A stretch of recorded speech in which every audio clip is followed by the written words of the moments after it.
Real estate అయితే భయం, కాంగ్రెస్ వస్తే రియల్ ఎస్టేట్ డమాల్ అవుతుంది అని.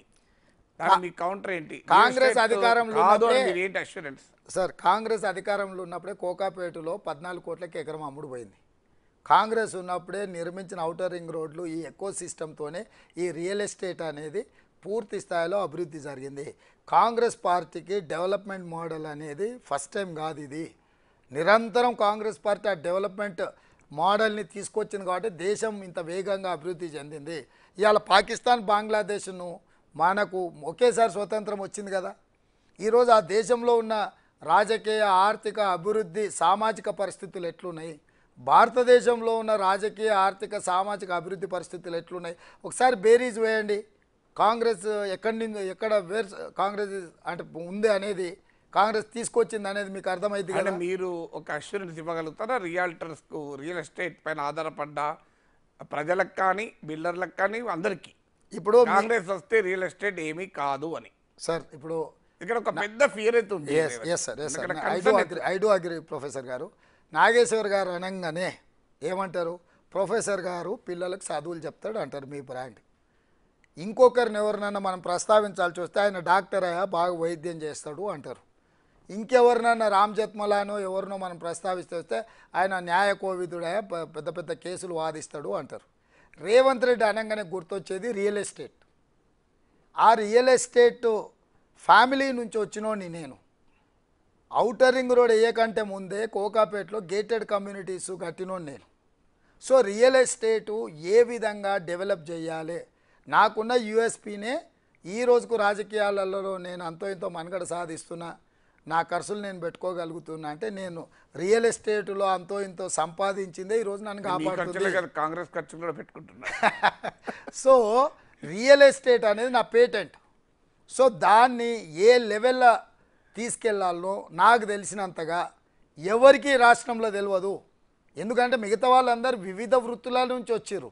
నేను ఒక్కనే ఈ పాలిటిక్స్లో, సమకాలీన రాజకీయాలలో ఉన్న దాంట్లో ఎక్కువగా రియల్ ఎస్టేట్ నుంచి అందులో అవగాహన ఉండి రాజకీయాలకు వచ్చినోని నేను. కాబట్టి హైదరాబాద్ ఎకో సిస్టమ్ని ఎట్లా డెవలప్ చేయాలా, డెవలప్మెంట్ అనేది కూడా నలుదిక్కులో ఎట్లా వ్యాపింపజేయాలా, శాటిలైట్ టౌన్షిప్స్ ఎట్లా కట్టాలి, లా అండ్ ఆర్డర్ని ఎట్లా కంట్రోల్ చేయాలి, ఈ డెవలప్మెంట్ అనేది మధ్యతరగతి, దిగువ తరగతి వాళ్లకు సొంతింటి కళ నెరవేర్చే విధంగా ఎలాంటి ప్లాన్తో ముందుకెళ్ళాలి.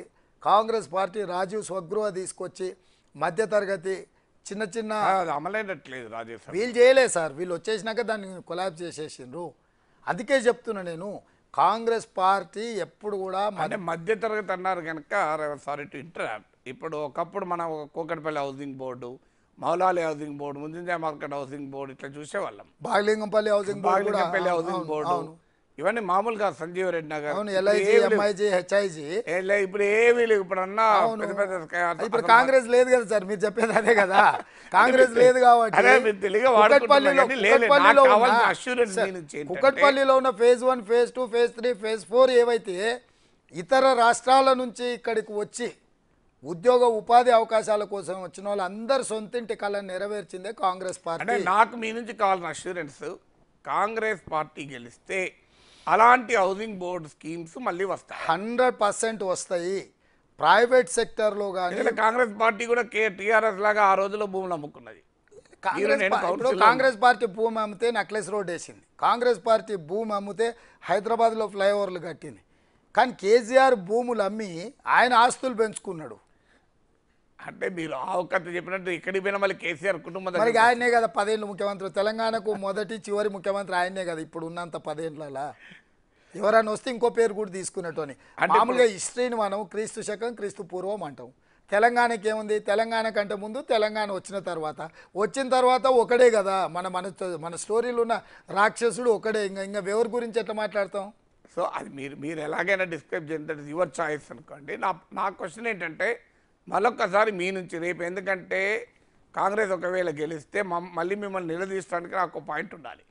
అందువల్ల కూకట్పల్లి, సంజయ్ రెడ్డి నగర్, ముంజింజా మార్కెట్, బాగలింగంపల్లి, మౌలాలి లాంటి హౌసింగ్ బోర్డులు అంటే మధ్యతరగతికి అందుబాటులో ఉండే ఇల్లు హైదరాబాద్లో వస్తాయా ఇలాంటి కాలనీస్? 100% వస్తాయి. ఔటర్ రింగ్ రోడ్ అనేది బిగ్గెస్ట్ అసెట్. అదొక వడి కాల్ ఒక అంటే వడ్డానం ఒక ఆర్నమెంట్ అంటే ఒక నగసి.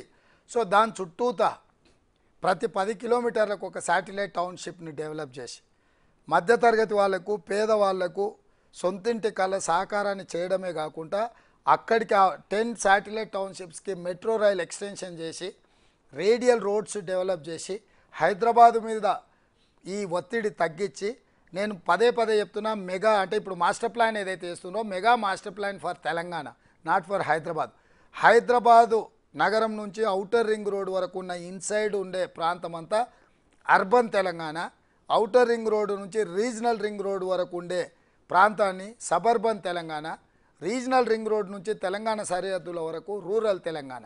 ఈ మెగా మాస్టర్ ప్లాన్లో అన్ని ఎకోసిస్టమ్ క్లస్టర్స్ కింద విడగొట్టి అన్ని రకాలుగా శాటిలైట్ టౌన్షిప్స్ డెవలప్ చేసి దాంతోపాటు ప్రపంచంతో పోటీ పడే వ్యాపారాలను చిరు వ్యాపారుల నుంచి చిరుధాన్యాల నుంచి అన్ని రకాలుగా డ్రై పోర్ట్ వరకు ఏరోస్పేస్ సైడ్ చాలా స్పేస్ ఉంది మనకు.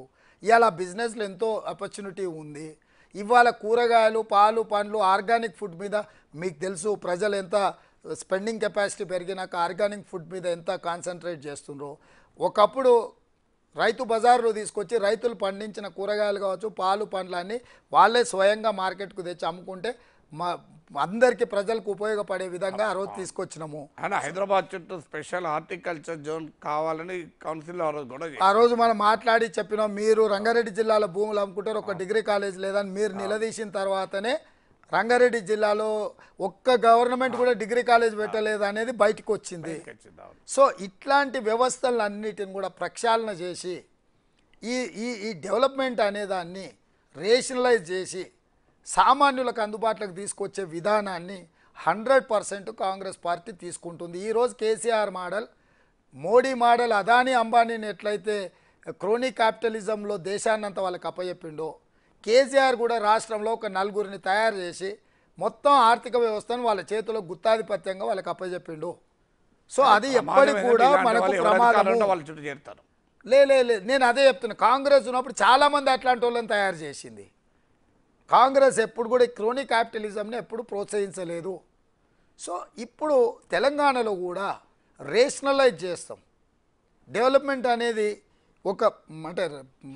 ఒక ఈక్వల్ బేసిస్ మీద దాన్ని ఆ రకంగా ముందుకు తీసుకెళ్ళడానికి కాంగ్రెస్ పార్టీ చేస్తుంది. నాకు చాలా క్లియర్ విజన్ ఉన్నది.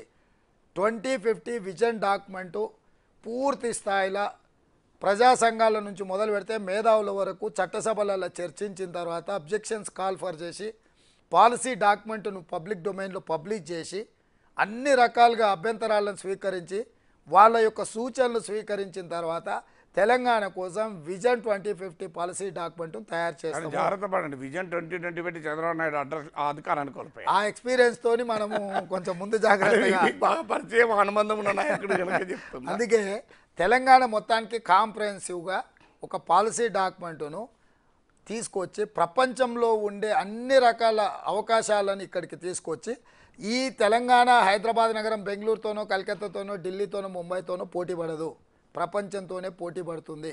ప్రపంచంలో ఉండే అన్ని ఆపర్చునిటీస్ని education wise, employment wise, health wise ఎన్ని రకాలుగా ఆపర్చునిటీస్ ఉన్నాయో మనము ప్రపంచంతోనే పోటీ పడే విధంగా తెలంగాణ రాష్ట్రాన్ని కేసీఆర్ దాన్ని డల్లాస్ చేస్తాను, దీన్ని లండన్ చేస్తాను, నేను అవి చేస్తాను. వాళ్ళందరితో పోటీ పడి ఇక్కడ నుంచి మనం మేధో సంపత్తిని ఎగుమతి చేస్తాం. ఇవాళ ప్రపంచంలో ఒక స్టడీ ఏం చెప్తుందంటే ప్రతి 10 మంది ఐటీ నిపుణులలో 4 భారతీయులు, ప్రతి 4 భారతీయులలో తెలుగువాడు ఒక్కడు. అంటే ఆ లెవెల్లో సిలికాన్ వ్యాలీలో second language Telugu. Yes. So అట్లాంటాలో నిలబడి అప్పారావు అని గట్టిగా వెళ్తే 4 వస్తారు. ఎస్. మరి అంటే ఆ స్థాయికి ఎందుకు వచ్చిండ్రు? రాజీవ్ గాంధీ గారు ఈ దేశానికి కంప్యూటర్ని పరిచయం చేసిండు. ఆ తర్వాత ఈ రాష్ట్రం అందిపుచ్చుకున్నది. సో ఆ సెక్టర్ని మనం గ్రో చేసినాం.